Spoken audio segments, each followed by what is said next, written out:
Agora, o exercício 5. Reduzir cada uma das equações à forma canônica, caso não esteja, identificar a superfície e construir o esboço no ambiente R3. Então vejam, esse exercício 5, eu escolhi alguns itens do exercício 5 aqui.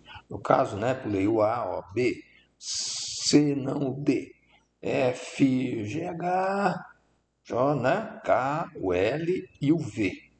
Porque são alguns tipos de superfícies diferentes, porque lá na lista fica repetido, né? Então, nós temos aqui um elipsoide, hiperboloide de uma folha de duas, um paraboloide elíptico, um hiperbólico, né? Uma cela, um cone, uma certa superfície cilíndrica, né? Então, vamos ver cada item aqui, bem rápido, né? Então, você está recebendo aqui equações, é, nem sempre fáceis de ser identificadas, então a gente trabalha um pouquinho, né? Completa o quadrado, faz algumas coisas nela, né? Então, vamos ver, vamos fazer do B até o V e pulando alguns. Então, item B, 2x² mais 4y² mais z² menos 16 igual a zero. Que superfície é essa? Bom, coloca esse 16 aqui, no membro da direita. Divide toda a equação por 16, porque eu quero identificar tentando colocar na forma padrão, com potências ao quadrado igual a 1, para analisar igual a 1, para analisar os sinais. Então, tentei fazer isso aqui, igual a 1, coloquei, consegui dividir por 16, fiz os cancelamentos, x² sobre 8 mais y² sobre 4 mais z² sobre 16. Então, sinais positivos, elipsoide, está vendo que eu tenho x menos zero ao quadrado, y menos zero ao quadrado, z menos zero ao quadrado, com centro 0, 0, 0. E possui semi-eixos de medidas 2 raízes de 2, 2 e 4, que são as raízes quadradas aqui dos denominadores, nas respectivas direções x, y e z. Tá certo? Eu tenho um esboço aqui, feito no GeoGebra, Então, semi-eixos, 2, 2, aqui 2 raiz de 2, 2, 2 não, É 2 raiz de 2, a vertical é 4. É 2 raiz de 2, 2 e 4.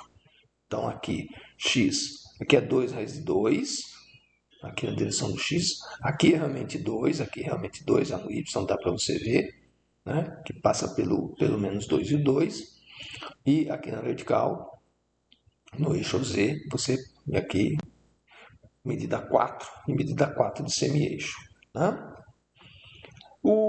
Aí vamos para o item D, pulando para o item D.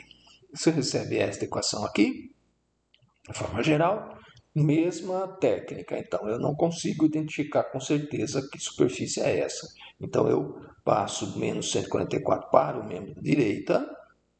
Quero que esse número que fica aqui à direita da igualdade seja 1, então eu vou dividir por 144.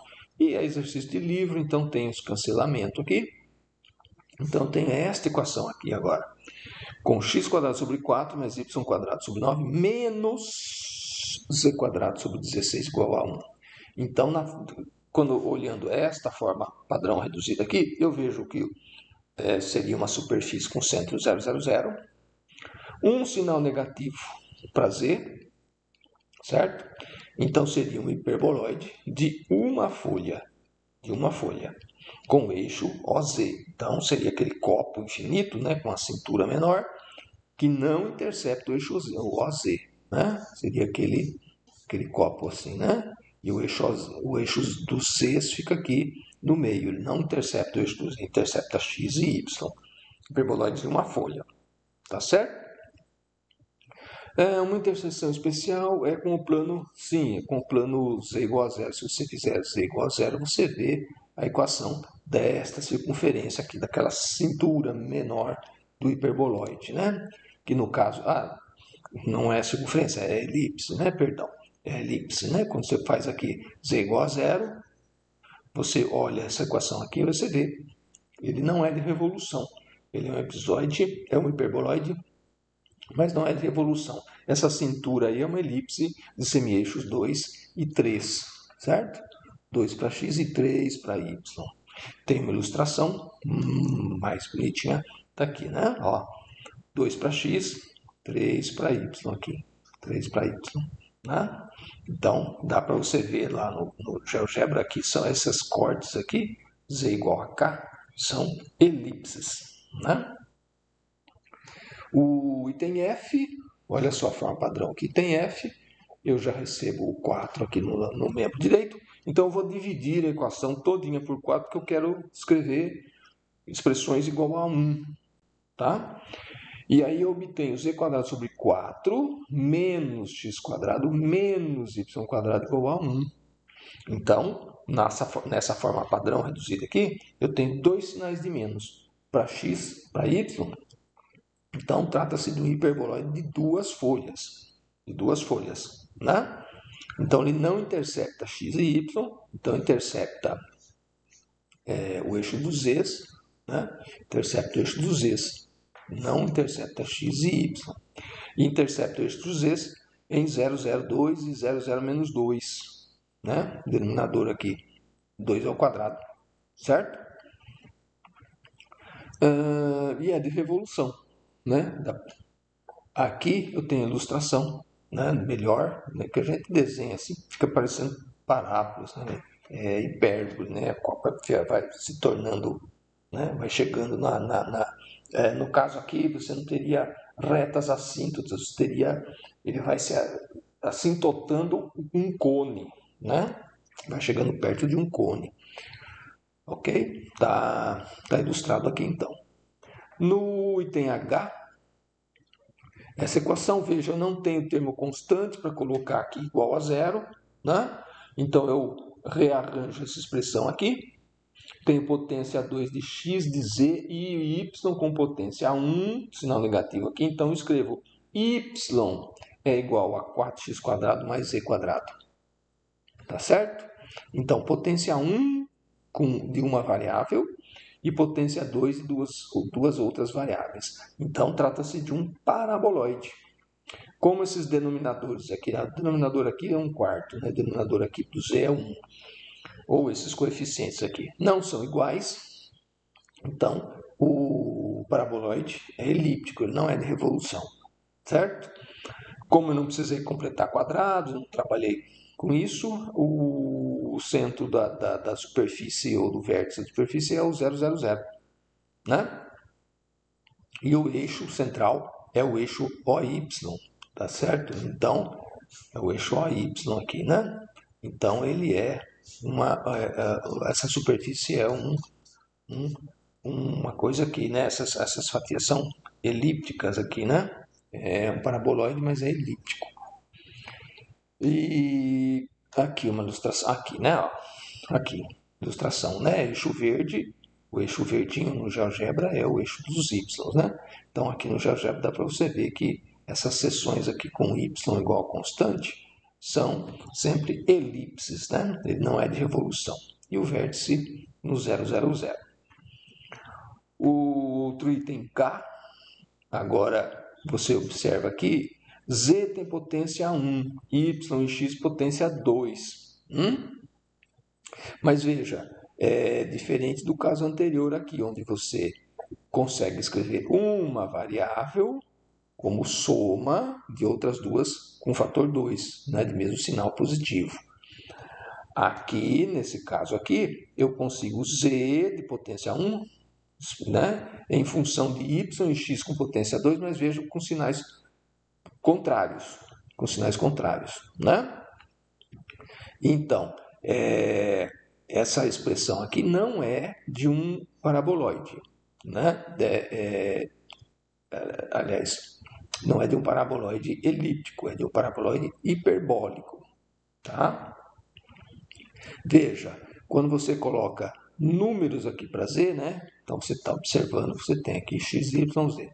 Quando você coloca números aqui, k, para o seu eixo z, você vai ter, né, y², né, num certo plano aqui, z igual a k, você vai ter uma curva, né? E vai ficar assim, k igual a y quadrado menos x quadrado. Então, você vai ter hipérboles, né? Você vai ter hipérboles aqui, tá certo? E conforme você pega k positivo ou k negativo, aqui para baixo, você vê que o sinal muda. Se esse k for negativo, você vai ter mudança dessas interseções, dessas hipérboles, né? Quando k for zero, aqui, ó, o que eu destaquei aqui é que quando k for zero, você coloca zero igual a y quadrado menos x quadrado, e isso vai ser possível quando x quadrado for igual a y quadrado, ou o que ocorre quando x for y ou x for menos y. Então, no nível zero, você tem duas retas bissetrizes, tá certo? Então, equação da famosa cela, paraboloide hiperbólico. Aqui tem a ilustração da célula, né? Então, no plano z igual a zero, esse plano cinzinha que você está vendo aqui, no plano z igual a zero, você tem a interseção da superfície com esse plano dando duas retas. Mas quando você corta em planos, né, z positivos, você tem hipérboles aqui. E cortando em z's negativos, você tem outras hipérboles, né?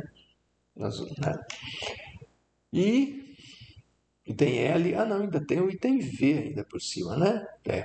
Tem L, 36x² menos 4y² mais 9z² igual a zero. Então, eu não tenho possibilidade de tornar essas potências aí iguais a 1, né? Então, veja,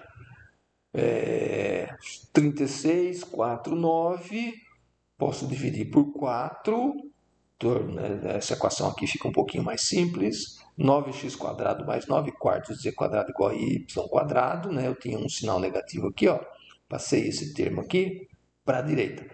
E aí eu fico com y² igual a, escrevo os denominadores, y² igual a x² sobre 1/3², né? Vai ficar 1/9, e aqui 2/3 tá certo? Então, essa equação aqui, veja, tinha um sinal negativo aqui, mas eu escrevi como y² igual a soma de x² mais z². Então, essa equação aqui é equação de Cone. Né?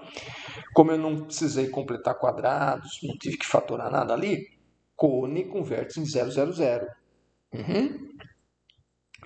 Cone converte em 0, 0, 0. E veja, à medida que você coloca números para y aqui, né? Então você tem z aqui, x aqui e o y aqui.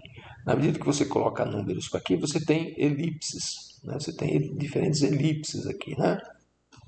Para y iguais a k, certo? Ó, intersecção com y igual a k são essas elipses aqui, tá?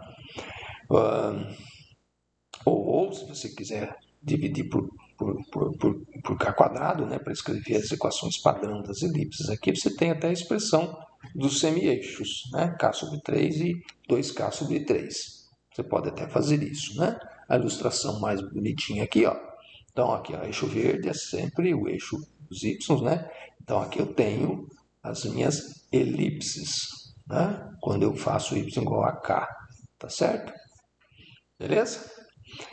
O item V, veja, aqui soma de quadrados, aqui potência quadrada igual a 1. Então, veja, eu não tenho variável z nem de potência 1 e nem de potência 2 aqui nessa expressão, né? Só aparecem variáveis y e x. Então, trata-se de, como eu não tenho variável z aqui, trata-se de uma equação de uma superfície cilíndrica, tá bom? Então, você tem que ver que curva tem essa equação aqui. Como o z não aparece, você pode, inclusive, usar essa técnica, né? Inclusive, pode usar essa técnica aqui. Ó. Você considera o z igual a zero, aqui nesse plano, já que não aparece, e veja que curva é essa, nesse plano z igual a zero. Tá certo? Então, no plano z igual a zero, veja, não é uma elipse, eu tenho soma de quadrados aqui para x e y, iguais a 1, essa soma igual a 1, com diferentes denominadores, sinal negativo em x, então essa curva não intercepta o eixo x, intercepta o eixo y, né? Quando você põe x igual a 0 aqui, você consegue resolver y igual a 3, y igual a menos 3, né? E quando você coloca y igual a 0 aqui, se você colocar y igual a 0, você não consegue resolver interseção vazia. Então eu tenho dois ramos de hipérboles aqui e o z não aparece nesta equação. Isso significa que o z pode ser qualquer valor real. Então isso aqui é uma calha, né? É uma calha infinita, certo? Obtida pela translação dessa hipérbole aqui desenhada no plano XY na vertical, né? Translação no sentido do eixo dos z's, tá? Uma calha infinita, que no nosso livro aqui é chamada de superfície cilíndrica. Então tem aqui uma ilustração mais em escala aqui, né? Ilustrando uma parte dessa calha, né? Então uma calha infinita, porque aí só aparecem duas variáveis, né? Não aparece variável c, né? É típico então de você ter uma superfície típica equação típica de superfície cilíndrica, né? Uma das variáveis não aparece na equação. Aí você detecta que curva em algum plano dessa variável que não aparece, que curva seria essa aqui, e faz a translação. Então é uma superfície cilíndrica, ou alguns outros autores chamam de uma calha cilíndrica. Esse seria o item V, seria nosso último item aqui a ser resolvido. Mas o exercício tem o abecedário inteiro para você atacar e resolver, né? Então segue em frente. Coragem, passa todos os itens.